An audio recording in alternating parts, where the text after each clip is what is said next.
우리 일을 그렇게 말하지 말아요. 우리 일 무슨 일이? 내가 당신 집 앞에서 밤마다 서성인 일이요? 당신 생각났어요. 내가 그렇게 만만합니까?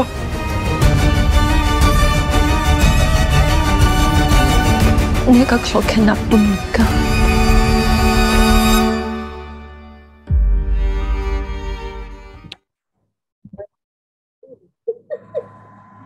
Halo, selamat pagi, siang, sore, dan malam. Selamat datang di podcast barunya Movie yang entah keberapa dan sudah lama sekali saya tidak mengupload. Padahal dari kemarin tuh gue udah banyak banget bikin rekaman podcast ya, tapi nggak ada yang gue rilis karena bukan males ya, lagi di fase-fase waktu itu lagi di fase-fase gue males konten sih. Aduh, ini orang pasti orang mikirnya aduh ini orang nggak niat banget kontennya. Tapi ya udah, gue ngonten hari ini gue akan nge-review film karena kebetulan filmnya juga bagus banget. Dan mungkin kalian nggak tahu ya apakah kalian bertanya-tanya atau tidak, tapi mungkin kelihatannya kok belakangnya ini nggak kayak nggak kayak lagi review gitu, nggak ada posternya gitu. Ya, karena saya kena dari rumah, saya bilang di tempat yang lain. Ya, aku bakal tahu. Ya, jadi hari ini gue akan ngebahas satu film berjudul Decision to Live. Ya. Decision to Live ini adalah film terbaru dari Park Chan-wook. Park Chan-wook ini adalah sutradara dari Korea Selatan yang terkenal banget bikin film The Handmaiden. Kalau pada tahu, The Handmaiden tuh ada gue nggak mau bahas ntar nyokap-bokap gue nyari tahu filmnya yang terbaru. Ya, jadi The Decision to Live ini adalah sebuah film thriller drama, bisa sebut romance juga. Ya. Oke, emang kalau pas gue baca genre-nya di CGV biasanya thriller drama. Oke, udah. Itu masukin menurutku. Yang ceritanya juga lumayan menarik gitu. Bercerita tentang seorang detektif yang sedang menginvestigasi sebuah sebuah kasus tentang seorang pria berumur 60 tahun yang mati di saat lagi mendaki gunung. Dan akhirnya dicurigai bahwa istrinya terlibat dalam kematian si suaminya. Tapi ternyata istrinya ini cakep ya, diperankan sama Tang Wei. Diperankan oleh Tang Wei. Dan saat menyelidiki entah kenapa si detektif ini malah jatuh hati gitu sama si Tang Wei. Ya mungkin ketika kalian mendengar cerita itu kayak mendengarkan romcom lah ya, tapi ternyata Park Chan-wook itu nggak ngebawa kita ke arah sana. Park Chan-wook membawa film ini ke arah yang lebih in the mood for love banget menurut gue. Kalau kalian tuh nonton filmnya Wong Kar-wai itu yang in the mood for love, ya kan ketika nonton ini tuh bakal ngerasain secara cerita, secara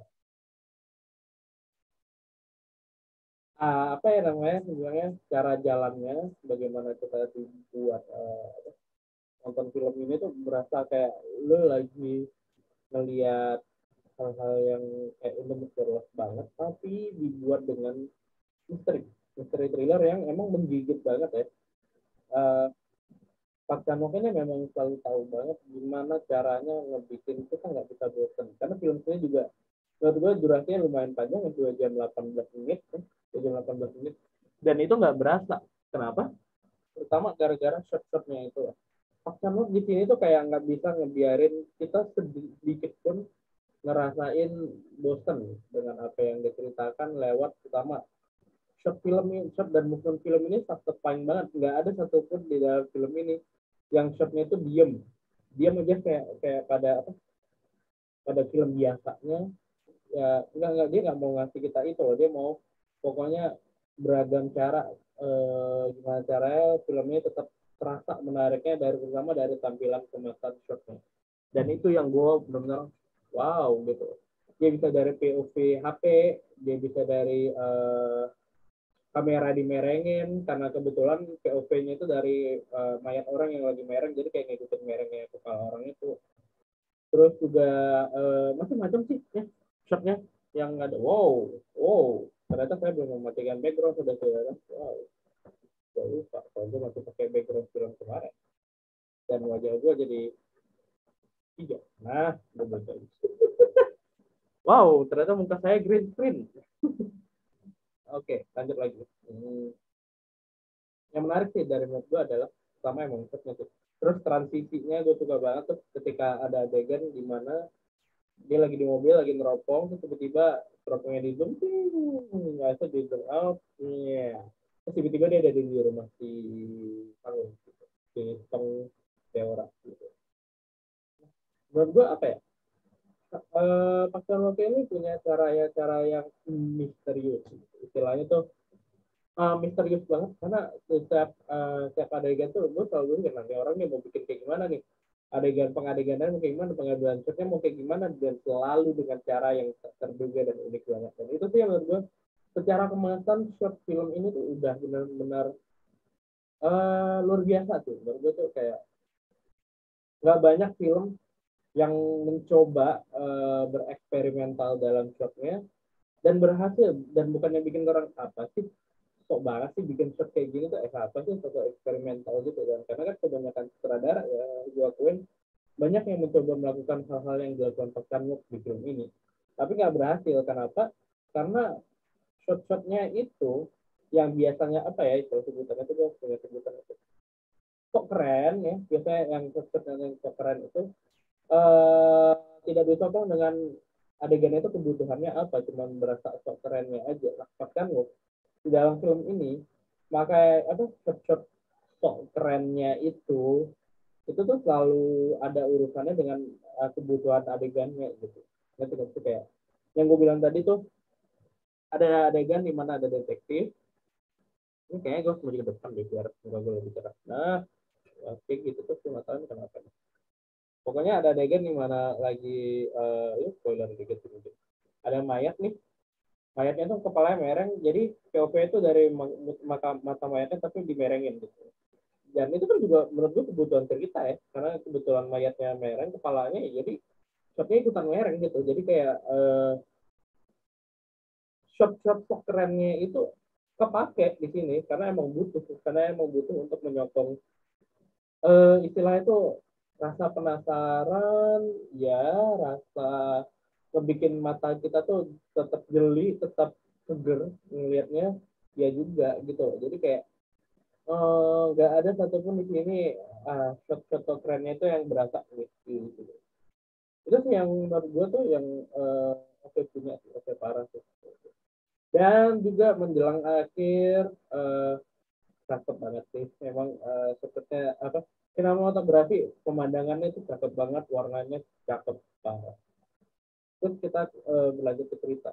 Cerita di sini sebenarnya kalau gue jabarin tadi tuh kayak simple banget ya kayak cerita detektif yang sebenarnya udah nikah ya, udah nikah. Terus dia jatuh cinta sama cewek tersangka dari kasusnya itu kan udah banyak ya, lumayan banyak ya film-film film Hollywood lah istilahnya ya. Kalau film kita kayaknya ya ada sih tapi ya, nggak tahu jarang gitu. Ada ingat gue sih ada tapi gue lupa judulnya apa ya film film Indonesia. Mungkin ini emang secara cerita udah terbilang biasa gitu. Udah banyak gitu. Tentang detektif yang lagi tuh tapi itu melibatkan tersangka atau saksinya perempuan. Jadi akhirnya dia jatuh cinta udah banyak ya. Tapi lu gak ngebiarin kita untuk nonton film dia nih gue nggak mau kayak Pak Chandra itu ngomong gue nggak mau orang nonton film gue tapi dikasih tapi gue jadi cerita yang biasa enggak dia nggak ngebiarin kita untuk mendapatkan hal seperti itu di film Decision tuh dia itu berusaha memaknai soal cinta dari keputusan orang pergi orang datang orang berpisah dan pokoknya dia kayak berusaha memaknai cinta tuh susah loh guys, istilahnya gitu kayak ya cinta tuh susah gitu, dan dia nunjukin itu di sini supaya juga jadi tulis karena ketika kita mendapatkan cinta itu pasti juga pasti banget bakal ada yang dimana tuh di titik-titik kita dimana merasakan kita membuat sebuah keputusan untuk pergi seperti juga decision tulis gitu. Jadi decision tulis di sini maksud judulnya sendiri ada sebenarnya kayak lebih memaknai bagaimana cinta itu datang dan pergi, dan ya kita nggak ada yang tahu gimana kita nemuin gitu loh, tiba-tiba aja ya kali lo kepikiran orang lagi ngerjain kasus pembunuhan nih dan lo bisa jatuh cinta di situ sama orang, ya itu kita nggak ada yang tahu ya, nggak pernah ada yang tahu kan. Itu yang menurut gue menariknya dari sisi Pak Chandra, dia itu benar-benar mendefinisikan hal-hal tersebut dan berhasil. Gue suka banget dengan seberapa rumitnya cinta-cinta ini, bagaimana kasus-kasusnya, misterinya itu beneran dapat. Mungkin kalau kalian ini bakal berfokus ke romance aja, menurut gue enggak. Menurut gue film ini juga jujur fokus banget ke arah misterinya, dan juga bisa berimbang dengan cerita cintanya, dan justru cerita cintanya ini untuk memperkuat kasus misterinya. Nah, mungkin kan udah mulai dapat tergambar nih pola ceritanya kayak gimana. Dan tenang aja, filmnya ini nggak akan sepasar-pasaran kayak film-film pada umumnya ya. Lo bakalan dibuat terus penasaran nih, aduh kenapa nih, aduh ada apa nih, aduh ada apa nih, dan sampai pada akhirnya ketika reveal-nya dilakukan, gue nggak tahu sebenarnya apakah ini filmnya Netflix atau enggak ya, apa jatuh atau enggak. Tapi menurut gue cukup mengejutkan apa yang dikasih di film ini, karena Pak Chandra itu suka banget masukin detail-detail yang sebenarnya orang memperhatikan, tapi orang nggak percaya kalau hal-hal detail-detail di dalam film ini yang dikasih-kasih ke kita itu justru malah sebuah kunci gitu dalam film ini. Dan apa ya, yang gue suka tuh juga karena gue pengen bilang Tangwei itu, tapi emang kalau semua orang yang review ya selalu bilang yang paling bagus ini Tangwei, ya emang bener gitu loh, Tangwei di sini bagus banget gitu. Jadi kayak kalau gue bilang Tangwei bagus dan cakep, kayaknya ya udah semua orang juga udah berkata hal yang sama gitu loh. Langsung itu telat nge-review kan, jadi dapatnya yang cukup bisa. Nah, menariknya lagi adalah menurut gue adalah bagaimana Pak Chandra itu berusaha bikin kita tetap apa ya, punya sesuatu yang untuk dipikirkan sampai akhir, sampai pulang pun juga, dan semuanya itu bikin kita mikir, mulai dari soundtracknya itu demi lupa sih penyanyi siapa ya namanya nama terus juga dari endingnya, waduh gue nggak mau ngomongin endingnya sih, nggak mau apa spoilerin endingnya, tapi ketika lu nonton endingnya tuh bukan nonton endingnya ya, lu nonton semua filmnya lalu lu dikasih ending kayak di film Decision tulis, aduh lu berasa gelap banget ya, lu dikasih dengan ending kayak gitu tuh kayak aku nonjok banget, itu demi Allah tuh nonjok banget menurut saya, itu kayak gue setelah nonton film itu hati gue tuh berasa kosong hampa banget dok, denger kayak Decision tulis itu menurut gue salah satu film Korea yang sangat sangat sangat sangat recommended banget buat ditonton, karena emang pada akhirnya film ini coba ngasih satu sudut pandang baru buat lo soal film detektif ya, bukan soal detektif gitu. Bahkan seorang detektif pun punya masalah cinta yang rumit, dan dia sendiri nggak bisa memutuskan segala hal dalam hidupnya yang terkait soal pergi dan pulang atau move on gitu. Secara sederhana film ini tuh berusaha, gue bingung bahasanya gitu loh, nggak bilang bahasanya karena jujur aja gue sepanjang nonton tuh sampai akhir tuh speechless banget kan, keren banget nih. Oke, ya apa ya, intinya terlalu banyak detail-detail dan metafora-metafora yang dipakai di film ini, dan shotnya bagus banget, dan kalian semua harus menonton film ini. Kalau gue tanya kekurangan terbesar film ini apa, karena ya pasti semua film punya kekurangan kan. Menurut gue kekurangan film ini adalah mungkin kalau lo ngasih film ini ke orang awam, mungkin mereka nggak akan terlalu paham sebenarnya pemaknaan di film ini apa, karena menurut gue pemaknaan dan metafora yang dipakai di film ini bukan sesuatu yang gampang dicerna sih. Lo harus setelah nonton, lo mungkin mikirin lagi per adegan tuh kayak adegan ini tuh maksudnya apa ya? Maksudnya ini maksudnya apa ya? Ketika dia megang tangan itu maksudnya apa? Jadi kayak semua dalam film ini tuh hal-hal yang berbau metafora gitu. Dan mungkin orang awam ketika nontonnya bakalan sedikit kebingungan, bahkan sampai akhir menurut gue ketika endingnya dibuka tuh kayak kemungkinan sih masih kebingungan gitu.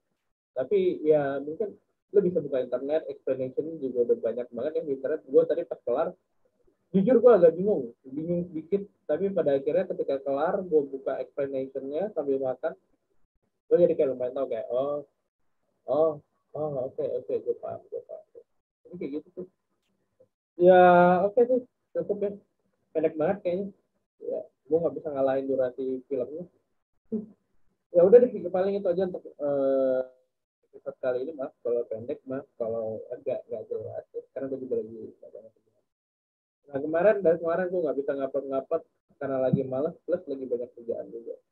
Ya udah, mungkin itu aja untuk episode kali ini. Terima kasih banyak yang sudah menonton, dan jangan lupa nonton Decision to Live karena gue benar-benar 100% merekomendasikan kalian buat nonton Decision to Live. Kenapa? Karena bagus banget. Lu nggak akan nyesal. Karena kalau lu nyesal ya bukan salah gue, mungkin memang bukan selera lu, atau memang ya bukan makanan lu lah. Kalau lu terlalu berekspektasi filmnya kayak True Detective atau kayak apa ya, film detektif yang terkenal Sherlock Holmes ya, nggak kayak gitu sih. Ini tuh lebih kayak ke arah puitiknya berdapat banget. Cakupan filmnya juga bisa dibilang dapat banget. Ya udah, mungkin itu aja untuk episode kali ini. Terima kasih banyak yang sudah nonton. Jangan lupa nonton Decision to Live, oke? Baiklah, terima kasih untuk semua yang sudah mendengarkan. Selamat pagi, siang, sore, dan malam. Dan sampai jumpa di episode selanjutnya, insya Allah. Semoga ada lagi setelah ini ya. Oke, siang.